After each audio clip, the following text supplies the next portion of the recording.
Donc, bonjour mes frères et sœurs, et comme on dit souvent, toute bonne chose a une fin. Et nous en sommes ce matin à notre dernier vidéo. Et avant d'aller plus loin, je veux juste vous dire que même si c'est notre dernier aujourd'hui, par rapport au texte, demain, il va y avoir une autre vidéo je vais essayer de résumer l'idée globale de les Actes des Apôtres. Donc, même si on a fini le texte, demain, il va y avoir encore une dernière vidéo comme conclusion à toutes ces vidéos qu'on a faites sur les Actes des Apôtres. Commençons par un mot de prière. Notre Père du ciel, nous sommes reconnaissants, et c'est le cas de le dire, reconnaissants que tu nous as montré qui tu étais. Encore une fois, car le but de toute écriture, c'est de révéler, premièrement, le Dieu que tu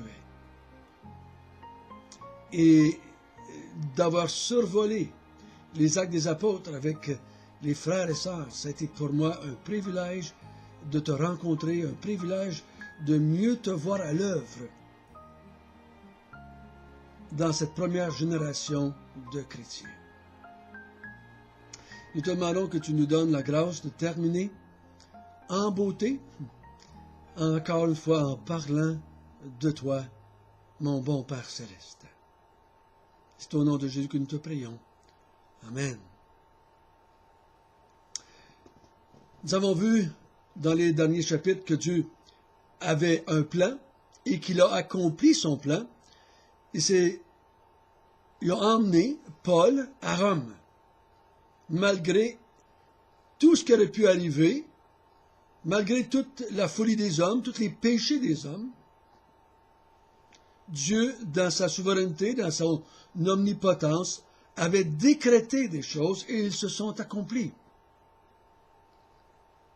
Paul est à Rome.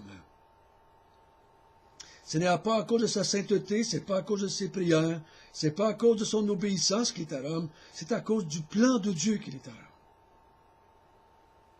Et Dieu avait dit, tu rendras témoignage de moi à Rome. Et c'est ce que nous allons voir ce matin. Il va rendre témoignage de Dieu à Rome. Je crois que ce que Luc va faire devant Théophile, c'est le résumer le ministère de Paul pendant qu'il est à Rome. Donc, lisons à partir du chapitre 28, verset 17.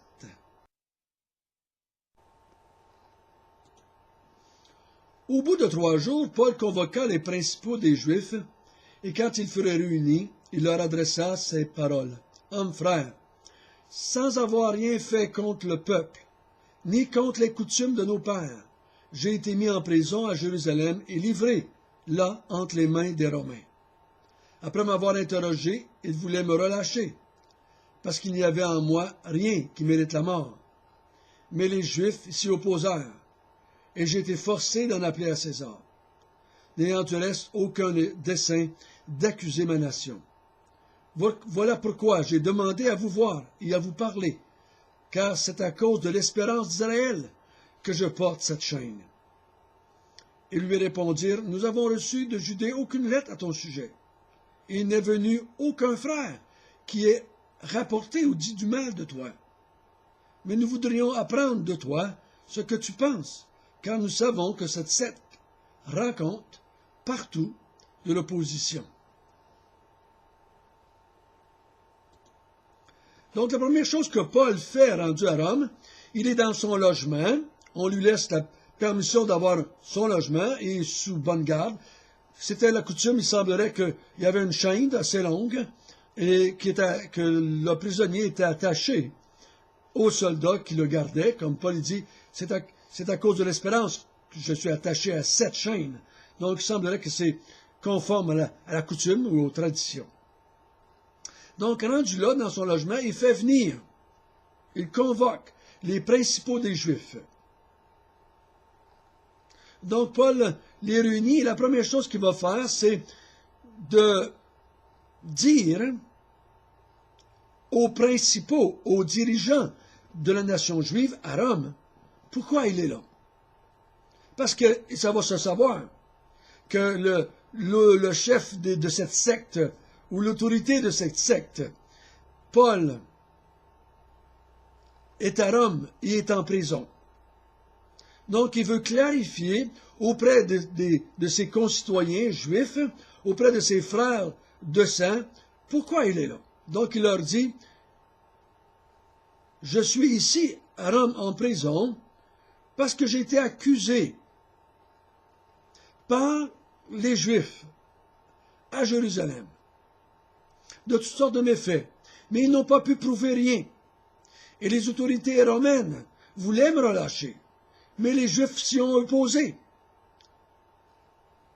Et au lieu de mettre leur culotte, parce qu'ils voulaient plaire aux Juifs, il était pour me livrer aux Juifs. Donc j'en ai appelé à César.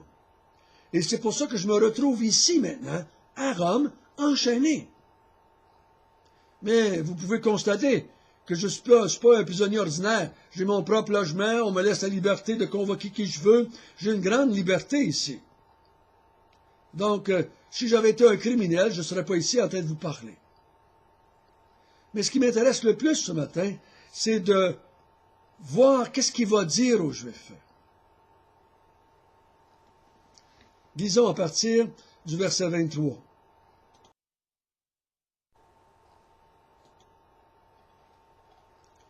Ils lui fixèrent un jour, et plusieurs vinrent le trouver dans son logis.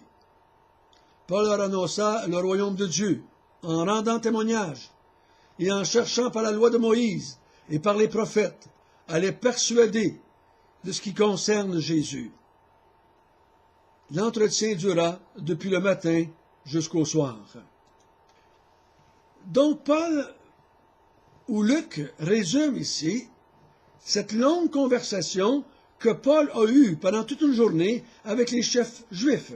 Souvenons-nous que Luc est avec lui.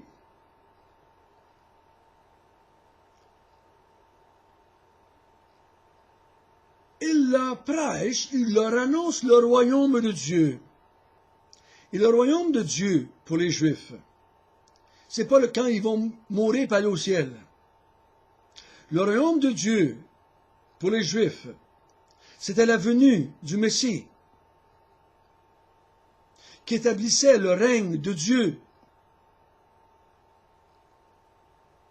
Paul leur parle, leur annonce que Dieu veut établir son royaume sur eux.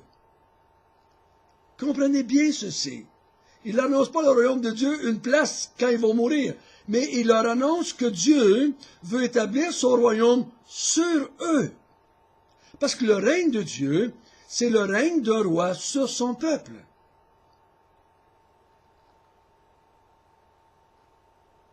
Donc il dit le royaume de Dieu est arrivé. Il leur annonce que le royaume de Dieu est là. C'est ce que Jésus avait fait. C'est ce que les apôtres ont fait tout au long des actes des apôtres. Il leur annonce que le royaume de Dieu est là.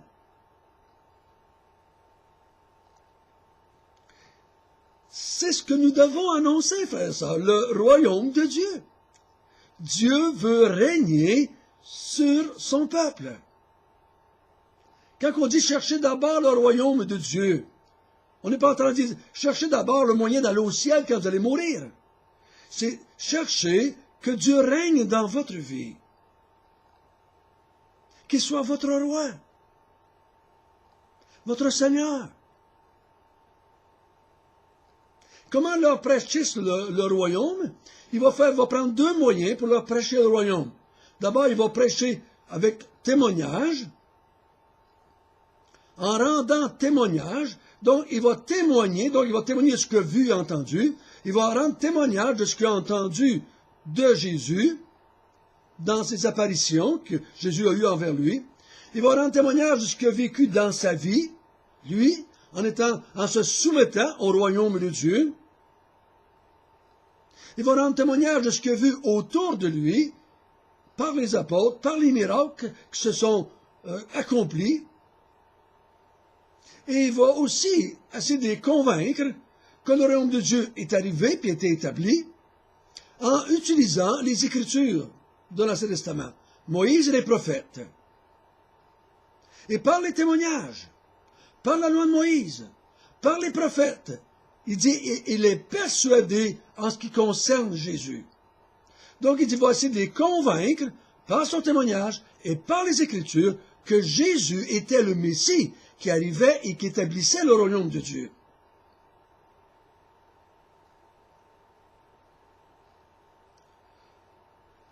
J'aime ça, frères et sœurs. J'aime ça, frères et sœurs. Ce n'est pas un évangile anthropocentrique, centré sur l'être humain. Jésus est venu pour nous, il nous aime tellement, il est mort pour nous afin qu'on aille au ciel, qu'on n'ait plus de problèmes, qu'on soit heureux pour l'éternité. Ça, c'est un évangile anthropocentrique, un évangile centré sur l'homme. Mais ici, Paul annonce un évangile centré sur Dieu. Je vous annonce le royaume de Dieu. Dieu veut établir son royaume sur vous. Il voudra être votre Dieu, votre roi, votre Seigneur. C'est ce qu'avaient annoncé Moïse et les prophètes. Et c'est à travers Moïse et les prophètes, on annonçait la venue du Messie qui établirait le royaume de Dieu. Et ce Messie-là est venu dans la personne de Jésus, qui est mort et ressuscité. Frères et sœurs, ça c'est l'Évangile. Ça c'est l'Évangile.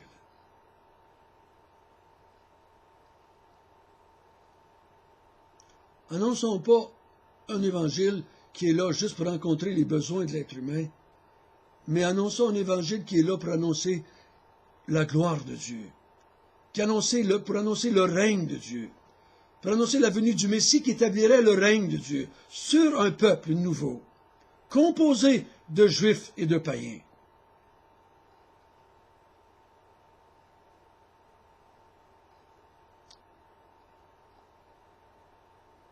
C'est ce qu'il annonçait.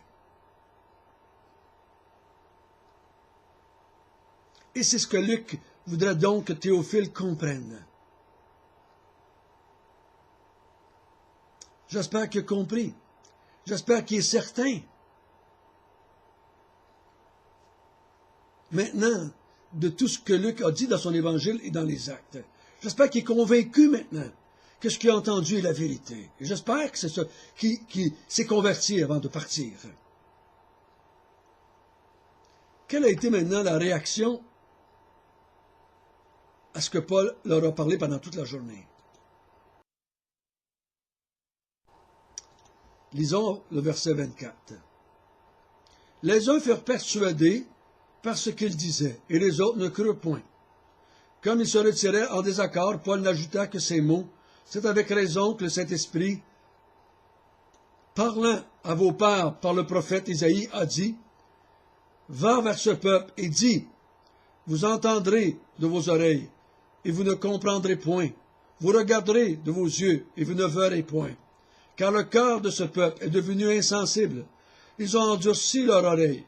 Ils ont fermé leurs yeux, de peur qu'ils ne voient de leurs yeux, et qu'ils n'entendent de leurs oreilles, qu'ils ne comprennent de leur cœur, qu'ils ne se convertissent et que je ne les guérisse. Sachez donc que le salut de Dieu a été envoyé aux païens, et qu'ils l'écouteront. » Lorsqu'il eut dit cela, les Juifs s'en allèrent discutant vivement entre eux. Paul demeura 2 ans entiers dans une maison qu'il avait louée. Il recevait tous ceux qui venaient le voir, prêchant le royaume de Dieu et enseignant ce qui concerne le Seigneur Jésus-Christ en toute liberté et sans obstacle.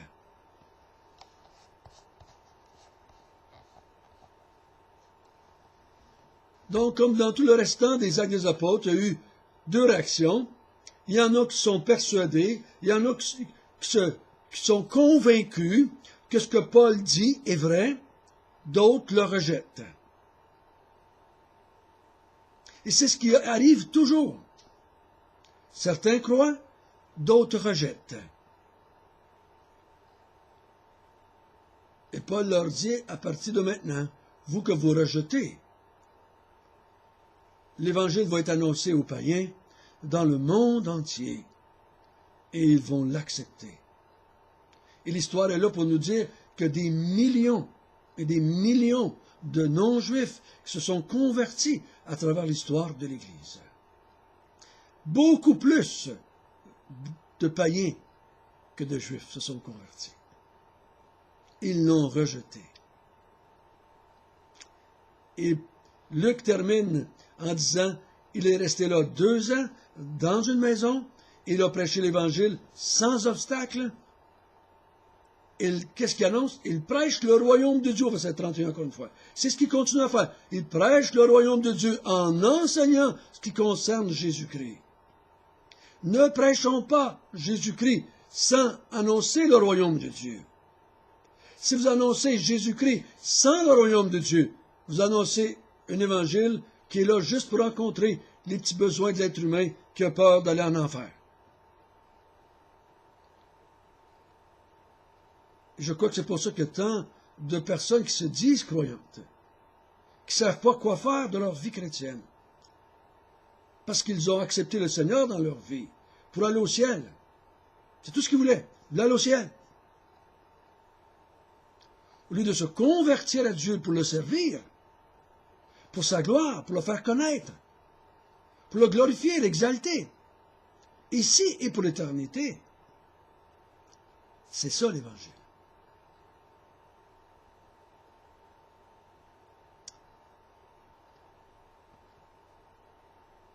C'est ce que Luc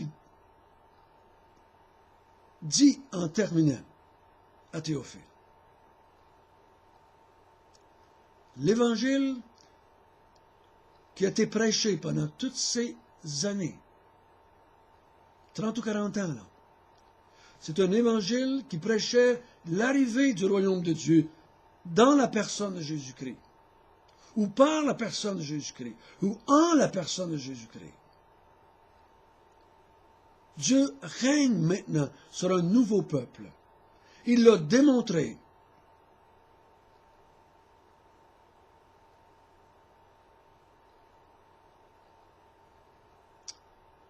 La question qui est légitime, c'est est-ce que nous faisons partie du royaume de Dieu? Est-ce qu'on a accepté le Seigneur seulement pour aller au ciel, nous autres aussi? Chacun doit se poser la question pour lui personnellement. Et si vous réalisez que vous avez accepté le Seigneur juste pour aller au ciel, il sera le temps de bien comprendre que l'Évangile, c'était pour établir le royaume de Dieu, ici et maintenant. Le royaume de Dieu, c'était, Dieu voulait un peuple qui l'adore et qui le sert, en esprit et en vérité.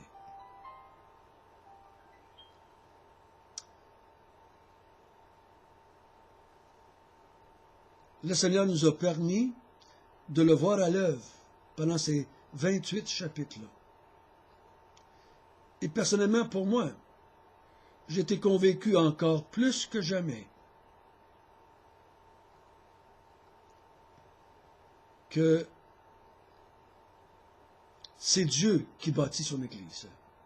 C'est Dieu qui dirige les croyants, qui utilise les croyants, hommes, femmes, jeunes, vieux, juifs, non-juifs, éduqués, non éduqués. Dieu les utilise pour bâtir son Église. Ils ont un plan. Et ce plan-là va s'accomplir parfaitement. Aucun des élus va manquer à la fin. L'Église va être parfaite à la fin. Pourquoi? Parce que ça dépend de Dieu et non pas de nous. Nous sommes ses instruments. Et les instruments sont aussi parfaits que celui qui utilise l'instrument. Donnons-lui gloire pour toujours. Notre Père du ciel, merci de nous avoir conduits depuis ces 3 mois-là à regarder comment tu bâtissais ton Église. Tu nous as convaincus que c'est toi qui bâtissais. Tu nous as convaincus que c'est les apôtres étaient tes envoyés, tes messagers. Et nous t'en glorifions. Donne-nous la grâce à nous aussi proclamer le royaume de Dieu en essayant de persuader les gens autour de nous que Jésus-Christ était le Messie envoyé de Dieu. Et c'est en son nom que nous te prions. Amen.